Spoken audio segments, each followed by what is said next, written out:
കൺമുന്നിൽ നടന്ന Activa scooter അപകടം കണ്ട് രക്ഷാപ്രവർത്തനത്തിന് പോയതാണ് മല്ലപ്പള്ളിയിലെ ഓട്ടോ ഡ്രൈവർ പുഷ്കരൻ. പരിക്കേറ്റ യാത്രികനെ പിടിച്ചേൽപ്പിക്കുന്നതിനിടെ പുഷ്കരൻ മുണ്ടിന്റെ മടിക്കുത്തിൽ വച്ചിരുന്ന 23,300 രൂപ റോഡിൽ വീണു. അപകടത്തിൽപ്പെട്ട സ്കൂട്ടർ യാത്രികന്റെ പണമാണ് ഇതെന്ന് കരുതി കണ്ടുനിന്നയാൾ ഇത് അയാളെ ഏൽപ്പിച്ചു. യാതൊരു സങ്കോചവുമില്ലാതെ അതും വാങ്ങി അയാൾ സ്കൂട്ടറിൽ കയറിപ്പോയി.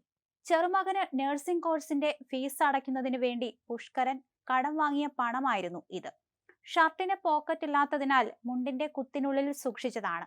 അപകടം കണ്ട് സഹായിക്കാൻ ഓടിച്ചെല്ലുന്നതിനിടെ പണം മടിക്കുത്തിൽ നിന്ന് ഊർന്നുപോയ വിവരം അദ്ദേഹം അറിഞ്ഞില്ല. നഷ്ടപ്പെട്ട പണം തിരികെ കിട്ടുന്നതിന് വേണ്ടി പുഷ്കരൻ ഫേസ്ബുക്കിൽ ഒരു വീഡിയോ പങ്കുവച്ചിട്ടുണ്ട്. ഇന്നലെ വൈകിട്ട് 5:30-ക്ക് ശേഷം മല്ലപ്പള്ളി ടൗണിലാണ് സംഭവം ഉണ്ടായത്. സ്കൂട്ടർ യാത്രികനെ കാർ ഇടിച്ചു തെറിപ്പിക്കുകയായിരുന്നു.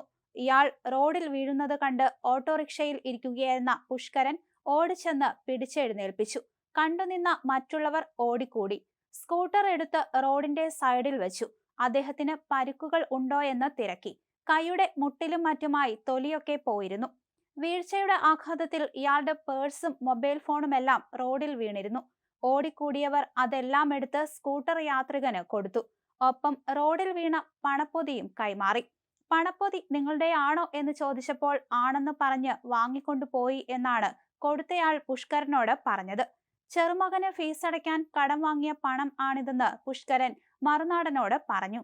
മടിക്കുത്തിൽ പണം വെക്കുന്ന ശീലം സാധാരണയില്ല. ഷർട്ടിന് പോക്കറ്റ് ഇല്ലാത്തതിനാൽ മുണ്ടിന്റെ കുത്തിൽ സൂക്ഷിച്ചു. തുടർന്ന് ഓട്ടോയിൽ ഇരിക്കുമ്പോഴാണ് അപകടം കാണുന്നത്. പണമുള്ള കാര്യമൊക്കെ മറന്നാണ് രക്ഷാപ്രവർത്തനത്തിന് പോയത്. ഇതിനിടെ മുണ്ടിന്റെ കുത്തിൽ നിന്ന് പണം നഷ്ടമായതൊന്നും അറിഞ്ഞില്ല. തിരികെ വന്ന് ഓട്ടോയിൽ ഇരുന്ന് പരിശോധിക്കുമ്പോഴാണ് പണം നഷ്ടമായെന്ന് അറിഞ്ഞത്. രക്ഷാപ്രവർത്തനത്തിന് കൂടിയവരോട് ചോദിച്ചപ്പോഴാണ് പണപ്പൊതി റോഡിൽ കിടന്നിരുന്നുവെന്നും തന്റേതാണെന്ന് പറഞ്ഞ് സ്കൂട്ടർ യാത്രികൻ വാങ്ങിക്കൊണ്ടുപോയെന്നും അറിയുന്നത്. തുടർന്ന് കീഴ്വായ്പൂർ പോലീസിൽ പരാതി നൽകി. CCTV ദൃശ്യങ്ങൾ പരിശോധിച്ച് നടപടിയെടുക്കാമെന്ന് പോലീസ് അറിയിച്ചു. എന്നാൽ പുതുവർഷത്തിന്റെ തിരക്കായതിനാൽ ഇന്ന് പരിശോധനയൊന്നും നടന്നിട്ടില്ല. അതോടെ സ്വന്തം നിലയ്ക്ക് പുഷ്കരൻ അന്വേഷണം തുടങ്ങി.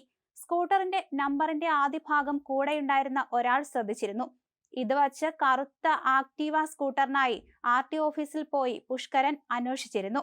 കണ്ടുപിടിക്കുക ബുദ്ധിമുട്ടാണ് എന്നാണ് ഇവിടെ നിന്ന് അറിയിച്ചത്. എന്നാലും എല്ലാ സഹകരണവും അവർ വാഗ്ദാനം ചെയ്തിട്ടുണ്ട്. തന്റെ വിഷമാവസ്ഥ പറഞ്ഞുകൊണ്ടുള്ള വീഡിയോ കണ്ട് പണം കൊണ്ടുപോയ ആൾ തിരികെ നൽകുമെന്നാണ് കരുതുന്നതെന്ന് പുഷ്കരൻ പറഞ്ഞു.